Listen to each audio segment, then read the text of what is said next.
Praise the Lord. കർത്താവിന്റെ ധന്യ തിരുനാമം വാഴ്ത്തപ്പെടുമാറാകട്ടെ.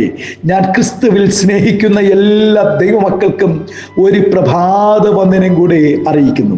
പുറപ്പാട് പുസ്തകം 32-ാം അധ്യായത്തിൽ പറയുന്നു, ആകയാൽ നീ പോയി ഞാൻ നിന്നോട് അരുളി ചെയ്ത ദേശത്തേക്ക് ജനത്തെ കൂട്ടിക്കൊണ്ടു പോകാം. എൻ്റെ ദൂതൻ നിന്റെ മുമ്പിൽ നടക്കും. എന്നാൽ എൻ്റെ സന്ദർശന ദിവസത്തിൽ ഞാൻ അവരുടെ പാപം അവിടെ മേൽ സന്ദർശിക്കും എന്ന് അരുളി ചെയ്തു. ദൈവം പരിശുദ്ധനും നിർമ്മലനുമാകയാൽ പാപത്തിന് തക്ക ശിക്ഷ നൽകിയേ മതിയാകൂ. ഇപ്രകാരമുള്ള ദൈവിക ന്യായവിധികളെ സന്ദർശനമെന്ന് പറയുന്നു. ദൈവത്തെ അറിയാത്ത പാപം ചെയ്യുന്ന ജാതികളെ ദൈവം ഭൂമിയിൽ നിന്ന് നീക്കിക്കളയും. അവിടെ മേൽ ദൈവിക സന്ദർശനം ഉണ്ടാകും. യെശയ്യാ പ്രവാചകൻ വിളിച്ചു പറയുന്നു, ഞാൻ ഭൂതലത്തെയും ദോഷം നിമിത്തം ദുഷ്ടന്മാരുടെ അകൃത്യം നിമിത്തം സന്ദർശിക്കും. എന്നാൽ ദൈവത്തെ അറിയുന്നു എന്ന് അവകാശപ്പെടുന്നവരും പേരിൽ ദൈവമക്കൾ എന്ന് പറയുന്നവരും പ്രമാണം വിട്ട് ജീവിച്ചാൽ ദൈവം അവരെ ശിക്ഷിക്കുകയും തൻ്റെ സന്ദർശനം അവിടെ മേൽ പകരുകയും ചെയ്യുമെന്നതിന് സംശയമില്ല. ഇന്ന് ദൈവത്തെ ആരാധിക്കുന്നു എന്ന് അവകാശപ്പെടുന്നവരാണ് ലോകമനുഷ്യരെക്കാൾ ഒരു ഭയമില്ലാതെ പാപം ചെയ്യുന്നവർ. അകൃത്യവും അതിക്രമവും പാപവും ക്ഷമിക്കുന്നവനാണ് നമ്മുടെ ദൈവം. എന്നാൽ കുറ്റമുള്ളവന് വെറുതെ വിടാതെ പിതാക്കന്മാരുടെ അകൃത്യവും മക്കളുടെ മേലും മക്കളുടെ മേലും മൂന്നാമത്തെയും നാലാമത്തെയും തലമുറയോളം സന്ദർശിക്കുന്നവനുമാണ് ദൈവം. ദൈവം മുഖപക്ഷമില്ലാത്തവനാകയാൽ ഏത് മനുഷ്യൻ്റെയും പാപത്തിൻ്റെ ഫലമായി തൻ്റെ സന്ദർശനത്തിൻ്റെ കരം നീട്ടുക തന്നെ ചെയ്യും.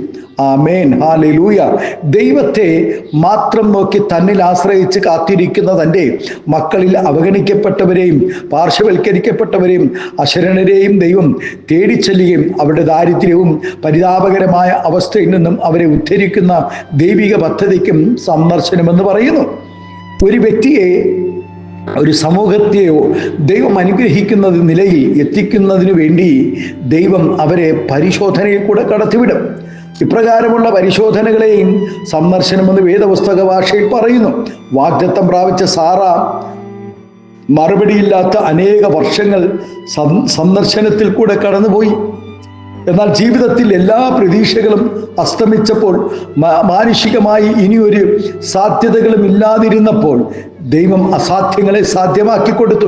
നമ്മുടെ സന്ദർശന കാലത്തും നാം നിരാശപ്പെട്ട് പിന്മാറി നടക്കാതെ, നിരാശയുടെ വാക്കുകളെ പറഞ്ഞ് നടക്കാതെ, ശത്രുവിൻ്റെ ഭീഷണിക്ക് വഴിപ്പെട്ടു പോകാതെ, പ്രിയ ദൈവവേദനെ, ദൈവിക സന്ദർശനത്തിൻ്റെ കട്ടതയുടെ പിന്നാലെയുള്ള ലക്ഷ്യങ്ങൾ തിരിച്ചറിഞ്ഞ് ക്ഷമയോടെ പരിശോധനകളുടെ മുമ്പിൽ പതറിപ്പോകാതെ നമ്മെ തന്നെ ദൈവസന്നിധിയിൽ ഉറപ്പിക്കാം. ഈ പ്രഭാതം സർവശക്തനായ ദൈവം നമ്മെ സന്ദർശിക്കുന്ന ഒരു സമയമുണ്ട് കേട്ടോ. ഭൂമിയിലെ ഏതെങ്കിലും ഒരു സ്ഥലത്തെ കാലാവസ്ഥ എപ്പോഴും ഒരുപോലെ ആയിരിക്കുകയില്ല. ദൈവത്തിന് അതിൻ്റെ പിന്നിൽ ഒരു ഉദ്ദേശമുണ്ട്. ഒരു വരൾച്ച ഉണ്ടായിട്ട് മാത്രമേ ഒരു മഴക്കാലം ഉണ്ടാകുകയുള്ളൂ. നീ ഭൂമിയെ സന്ദർശിച്ച് നനയ്ക്കുന്നു, നീ അതിനെ അത്യന്തം പുഷ്ടിയുള്ളതാക്കുന്നു. ദൈവത്തിൻ്റെ നദിയിൽ വെള്ളം നിറഞ്ഞിരിക്കുന്നു. ഇങ്ങനെ നീ ഭൂമിയെ ഒരുക്കി അവർക്ക് ധാന്യം കൊടുക്കുന്നു. ഒരു വരൾച്ച ഉണ്ടാകുന്നത് കൃഷികൾക്കും വിളവുകൾക്കും ദോഷമായി തീരാവുന്ന പ്രാണികളും കീടങ്ങളും നശിച്ചു പോകുവാൻ വേണ്ടിയാണ്. എപ്പോഴും സമൃദ്ധിയും അനുഗ്രഹങ്ങളും മാത്രമാണ് നമ്മുടെ ജീവിതത്തിലെങ്കിൽ നമ്മുടെ വിശുദ്ധ ജീവിതത്തിനും ആത്മീയത്തിനും കോട്ടം സംഭവിക്കുന്ന നിരവധി പാപങ്ങൾ ജീവിതത്തിൽ കുടികൊള്ളും.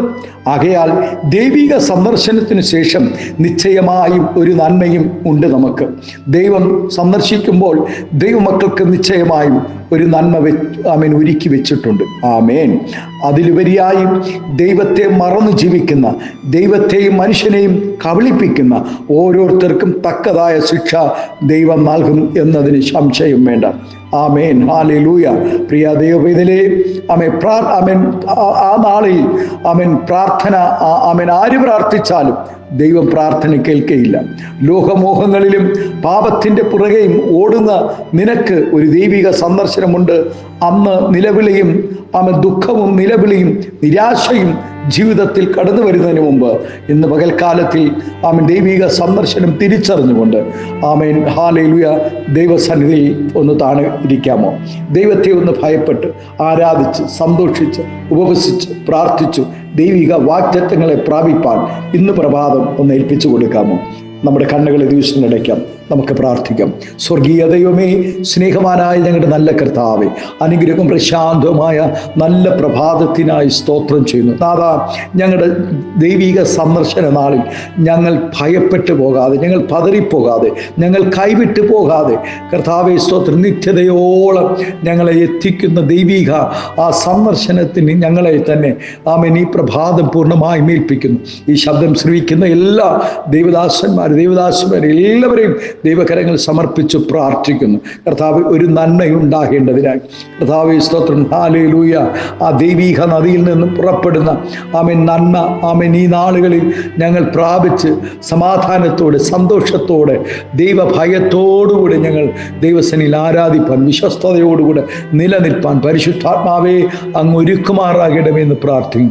അങ്ങയുടെ ദാസന്മാരെ ഓർത്ത് ഞങ്ങൾ സ്തോത്രം ചെയ്യുന്നു. ഞങ്ങളെ സ്നേഹിച്ചവർ, കൈച്ചാങ്ങിയവർ, ഞങ്ങൾക്ക് വേണ്ടി പ്രാർത്ഥിച്ചവർ, ഞങ്ങൾക്ക് വേണ്ടി ശുശ്രൂഷിച്ചവർ, കർത്താവ് ഞങ്ങൾക്ക് ശുശ്രൂഷ നൽകിയവർ, ആമേൻ ഞങ്ങൾക്ക് ആഹാരം നൽകിയവർ, കർത്താവ് വസ്ത്രം നൽകിയവർ എല്ലാവരും ഞങ്ങൾ ഓർക്കുന്നു. അവിടെ തലമുറകളെ ഓർക്കുന്നു, അവിടെ കുടുംബങ്ങളെ, അവരെ എല്ലാവിധമായ കർത്താവ് സ്തോത്രം നന്മ കൊണ്ട് ആമേൻ അനുഗ്രഹിക്കണമേ എന്ന് പ്രാർത്ഥിക്കും. ദൈവിക സന്ദർശന നാളുകളിൽ ഒരു ആമേൻ ദൈവിക നന്മകളും അനുഗ്രഹങ്ങളും കർത്താവെ പ്രാപിക്കുവാൻ പരിശുദ്ധാത്മാവ് കൃപ ചെയ്യണമേ എന്ന് പ്രാർത്ഥിക്കും. പിതാവിൻ്റെയും പുത്രൻ്റെയും പരിശുദ്ധാത്മാവിൻ്റെ നാമത്തിൽ ഈ പ്രഭാതം അനുഗ്രഹിച്ച് പ്രാർത്ഥിക്കുന്നു.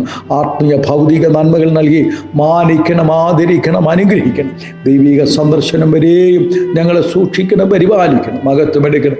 യേശുവിൻ്റെ നാമത്തിൽ കൃപയോട് പ്രാർത്ഥന കേൾക്കണം സ്വർഗീയ നല്ല പിതാവേ. ആമേൻ, ആമേൻ. Thank you. God bless you. ദൈവം എല്ലാവരെയും ധാരാളം അനുഗ്രഹിക്കട്ടെ ഈ പ്രഭാതം. Thank U.